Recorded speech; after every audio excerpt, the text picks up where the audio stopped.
정부가 확성기 방송을 중단한 것도 남북 관계 발전을 위해서는 바람직한 것이라고 평가합니다. 아울러 남북 당국 간 회담과 이산가족 상봉을 도입하여 인간 교류를 합의한 것도 이번 판문점 합의를 실질적으로 이행해 나가는 것을 보장하는 조치라고 생각합니다. 우리는 남북 당국 간 협상을 통해서 한반도에 조성된 긴장을 해소한 정부의 노력에 대해서 높이 평가하며 장시간 협상에 임한 정부 대표단의 노고에 대해서도 시야하는 바입니다. 아울러 접경 지역 주민들을 비롯하여 대화와 협상을 통해서 긴장을 해소할 수 있도록 성원해 주신 국민 여러분에게도 감사 인사를 드립니다. 이번 남북 당국 간 합의를 이행하고 앞으로 남북 관계를 더욱 발전적으로 개선시켜 나가기를 바랍니다. 우리 새정치민주연합은 남북 관계 발전을 바탕으로 경제 통일과 동아시아의 평화와 번영을 선도하는 대한민국의 미래를 만들어 나갈 수 있도록 남북의 화해와 한반도 평화 정착을 위한 정부의 노력에 적극 협력할 것입니다. 이번 합의에 북한의 명백한 사과와 재발 방지 약속이 없었다는 점에서 미흡하다고 느끼는 분들도 계실 것입니다. 그러나 우리의 기대는 그러했지만 상대가 있는 협상인 만큼 지금의 상황에서 최선을 다한 합의라고 생각을 합니다. 국민들께서 길게 바라보면서 한 마음으로 이번 합의를 지지해 주시기를 당부를 드립니다. 다만 한 가지 지적하지 않을 수 없는 것은 김관진 실장이 합의 결과를 발표하면서 북한이 기계 도발에 대해 사과하고 재발 방지를 약속했다고 합의 문의가 다른 발표로 한 것입니다. 합의 결과에 대한 왜곡일 수도 있고 또 회담 상대에 대한 기회를 해치는 일일 수도 있다고 생각합니다. 박근혜 대통령이 공개적으로 표명한 강경한 가이드라인에 맞추기 위한 것인지는 모르지만 이에 대해서는 해명이 필요하다고 생각합니다. 네, 감사합니다. 이번 합의로 남북은 군사적 충돌 위기에서 일단 벗어나게 됐습니다. 북한의 군사 긴장을 유발한 지뢰 도발에 대해서 남쪽부터 평화를 촉구하고 이 사태 해결에 대한 이성적인 단계를 주문했던 우리 문재인 당대표님의 뜻이 이번 협상에 하는 도움이 됐을 거라고 생각합니다. 남측이 확성기 방송 중단을 약속하면서 이산가족 상봉을 추진키로 한 것도 이번 이산 가족들에게 의미 있는 추석 선물이 될 것이라는 것을 기대하는 것이 좀 섣부른 것일까요? 저는 충분히 될 수 있을 거라고 생각합니다.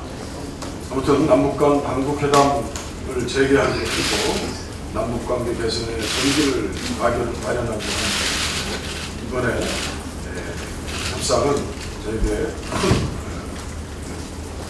선물이 될 것이라고 생각합니다. 오늘로써 오랫동안 약 7년 빙하기를 지나왔던 남북관계가 해빙기를 맞게 될 것이라고 하는 기원이 진심으로 이루어지기를 바랍니다. 지난 몇 년간 남북은 서로 마주보고 달려오는 기관처럼 양보는 없이 각자의 요구나 주장만 고수하는 것이 사실입니다. 이번 합의를 통해서 남북 당국이 이후 대화를 계속하기로 한 것이 가장 큰 성과라고 생각합니다. 그러나 오늘 대표께서 말씀하신 것처럼 김관진 당국자 회담의 결과를 과장되게 말씀하신 것이 흠으로 치셨습니다. 이렇게 되면 북한도 건군 창군 70년을 앞두고 김정은 키우기에 이 회담을 활용하고 제대로 내용을 밝히지 않는 북한 측 주민들의 선무 행동에 대해서도 저희가 할 말이 없어지지 않겠느냐 이런 걱정도 하게 됩니다. 어떻든 7년 동안에 꽁꽁하러 붙었던 남북 관계를 문고리를 열고 헤쳐서 서로의 기회를 마련했다는 것, 그것은 큰 성과다 이렇게 잡혀갑니다. 그러나 이제 남북 관계는 지금부터 시작이다 이렇게 생각합니다. 이명박 정부 이후에 남북 관계 신뢰는 바닥난 상태였다고 보는 것이 맞지 않았습니다.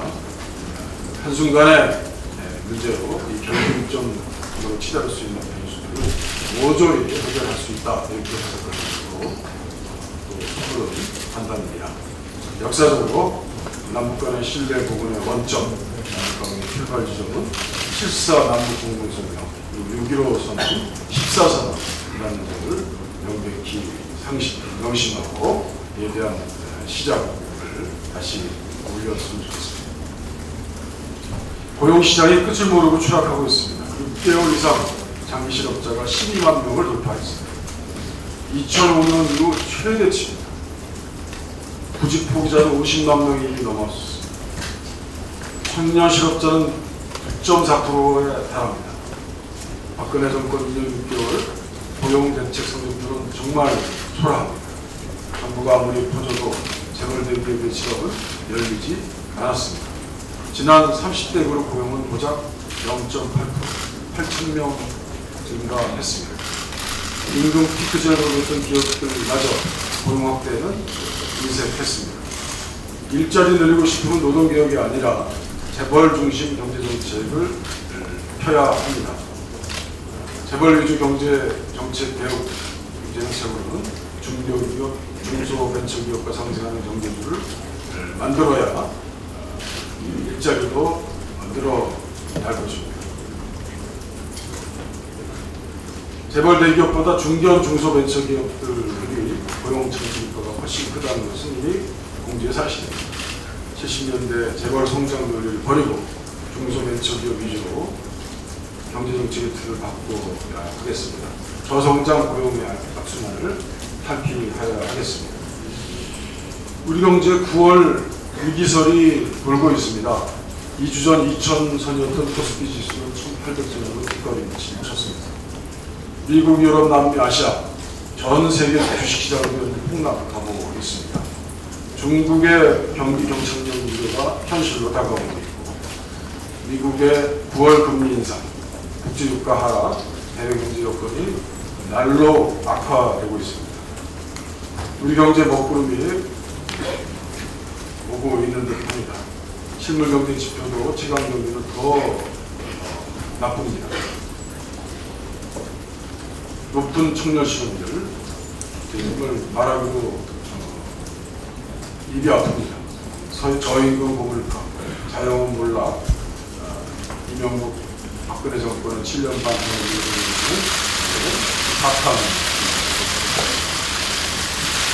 그래서 근거 없는 낙관과 불특단을 기도하는 낙관을 다 휘둘려서는 안 되고 97년 외환위기, 2008년 금융위기에 전조들이 다시 나타나고 있는 것에 주목해야 합니다. 글로벌 경제 속에서 한국만 위기 예외가 될 것이다 라는 인식도 분명합니다. 이제 정부는 과거 위기를 살펴서 다가올 위기를 대비해 조정경제에 대한 기치를 올려서 이번 정기 국회 때 그 내용에 대한 충분한 토론과 우리 경제에 대한 전반적인 진단과 미래에 대한 정책을 펴야 할 것이라고 생각합니다. 이상입니다. 네, 감사합니다. 오랜만에 원내대책회의에서 뵙습니다. 한반도 평화안보 특위위원장을 당에서 맡으신 박지원 의원님 말씀이 있겠습니다.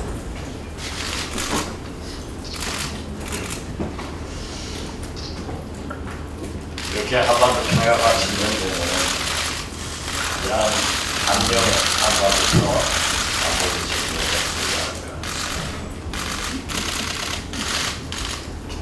6가지 항상 남북 공이 의미 있는 아주 성공적인 항상을 이루어낸 남북 정부에게 축하의 말씀을 드립니다. 특히 전술적 전략적, 입구 전력과 출구 전략을 적당히 혼합해서 좋은 기사를 제공했습니다. 사실 우리는 한반도에서 전쟁을 가장 두려워하고 있습니다. 북한은 미국이 무서워서 전쟁을 일으키지 못하고, 우리 남한은 미국이 못하게 해서 전쟁을 일어나지 않습니다. 또한 이번 중국의 전승절도 합의에 큰 영향을 미칠 것으로 평가합니다. 이만큼 미국과 중국은 우리나라의 중요한 나라이다. 이것을 다시 한번 생각했습니다. 확성기 B라보다 더 좋고 효과적인 것은 교류 협력을 통해서 북한을 개혁 개방의 길로 이끄는 것입니다. 2000년 6.15 남북 정상회담 후 북한은 개혁 개방, 우리 문화의 연결성이고 여러 가지 면에서 우리는 확인했습니다. 따라서 정부는 확성기 B라보다 더 좋은 효과적인 방법으로 북한과 교류 협력의 확대를 해야 한다는 것을 다시 한번 말씀드립니다. 앞으로 우리 정부는 이산가족 상봉, 5.24 도시 해제, 금강산 개성 관광 재개 등 보다 더 큰 남북 협력을 이루는 데 노력해야 할 것입니다. 우리 정부에서도 북한이 대화의 테이블로 나오면 이러한 것을 논의하겠다고 했습니다. 이번 6가지 합의사항을 기본으로 해서 더 큰 남북관계의 발전을 기대하고 더욱 성공을 위해서는 남북 정상회담도 기대한다 하는 말씀으로 제 말을 마치겠습니다. 감사합니다. 네, 감사합니다. 다음은 최재천 정책위원장님 말씀. 이번 사태는 세계 주요국들이 오랜 안보 위협 중 하나인 핵무장한 북한 위협에 대해 확실한 해결책을 찾는 데 실패했다는 또 하나의 신호다. 며칠 전 뉴욕타임즈의 평가입니다. 박근혜 행정부의 외교안보 정책의 줄기는 한반도 신뢰 프로세스, 동북아 평화협력 보상, 유라시아 이니셔티브 등 크게 셋입니다. 그런데 불행하게도 한반도 신뢰 프로세스에는 신뢰가 부재합니다. 동북아 평화협력 보상에는 평화가 존재하지 않습니다. 유라시아 이니셔티브에는 이니셔티브가 없습니다. 오로지 상징 조작만 난무합니다. 목표와 비전의 부재는 필연적으로 전략의 부재를 낳습니다. 정책과 과정의 부재로 이어집니다. 급변하는 동북아 질서 속에서 대한민국 외교 안보의 고립 혹은 왜소화로 이어집니다. 지금 현실이 딱 그렇습니다. 우리가 무력 시위와 함께 단호하게 대처했기 때문에 북한이 굴복했고 다시는 이런 일이 없을 거라는 평가도 있을 겁니다. 2013년 4월 개성공단 잠정 폐쇄 합의 이후의 동업 반복이 될 수 있습니다. 이런 식의 치킨 게임은 언제든지 반복될 수 있습니다. 다만 그때도 그랬듯 이번에도 고조되는 긴장을 해소하는 유일한 수단은 남북 간의 직접 대화였습니다. 두 가지를 제안합니다. 첫째, 남과 북은 이미 1990년에 각각 군비 감축 방안을 제시하고 남북 기본 합의서를 통해 군사적 신뢰 조성과 군축 시간 문제를 협의 추진하기로 합의한 바 있습니다. 이를 이어받아 2007년 11월에는 남북 군사 공동위원회까지 합의하였습니다. 군사적 긴장 완화와 신뢰 구축을 위한 재출범이 필요합니다. 당연히 비핵화와 함께 그 연장선상에서 정전 체제를 종식시키고 평화 체제를 구축하는 것을 중기적 목표로 삼아야 합니다. 광복 70년은 불행히도 곧 분단 70년입니다. 지난 70년 동안 지속되어 온 한반도의 이데올로기적 냉전 체제를 이제는 해체시켜야 합니다. 군사적 대치 상태를 종식시켜야 합니다. 둘째, 국제정책의 가장 큰 적은 불안정이 아니라 무관심입니다. 긍정적이건 부정적이건 한반도 불안정성에 대한 관심이 전 세계에 다시금 부각되었습니다. 이런 불안정한 에너지를 활용해야 합니다. 한반도 문제의 국제정책을 직시하고 주변 유관국을 설득할 수 있는 대범한 프레임워크가 필요합니다. 미, 쿠바 수교, 이란 핵 협상 경험이 한반도에서도 적용될 필요가 있습니다. 외교안보에 있어서 전략이란 때로는 내가 원하는 것을 얻기 위해 원치 않는 일을 하는 것이라는 국제정치학의 명언을 기억합니다. 둘째입니다. 교육의 주된 목표는 다른 세대가 했던 것을 그대로 반복하는 인간을 만드는 것이 아니다. 이렇게 말했습니다. 새로운 것을 할 수 있는 인간을 창조하는 것이 한다고 장피아제는 말한 바 있습니다. 그런데 우리 행정부는 2016년 예산안에 누리과정 예산을 한 푼도 편성하지 않고 있습니다. 전국 시도 교육감협의회는 지난주 여당 대표에게 누리과정 예산 문제 등을 논의할 사회적 기구를 국회에 만들어줄 것을 제안했습니다. 여당은 이 논의기구를 조속히 구성해줄 것을 촉구합니다. 창조 교육이야말로 창조 경제의 든든한 뒷받침이 될 수 있습니다. 창조 교육의 첫 발걸음은 곧 누리과정입니다. 국가는 어린이의 집이 되어야 합니다. 이상입니다. 지난 금요일에 제가 촉구한 바 있습니다만 판문점에서 남북 고위회담이 열려서 일촉즉발의 위기를 넘긴 것은 평화를 향한 우리 민족의 저력을 세계에 보여준 창조로서 높이 평가합니다. 벼랑 끝에서 찾은 화해의 씨앗을 잘 키우고 길러서 남북 간의 경제 협력과 통일의 길로 나아가기를 기대합니다. 이산가족 상봉은 끝이 아닌 시작이 되어야 됩니다. 그것으로 그치면 우리 국민에게 큰 실망을 안겨줄 것입니다. 앞으로 열릴 남북 당국 회담에서 인내와 배려심으로 상호 간의 신뢰를 깊게 하고 화해 협력의 나무를 성실히 키워갈 것을 남북 당국에 촉구합니다. 이상입니다.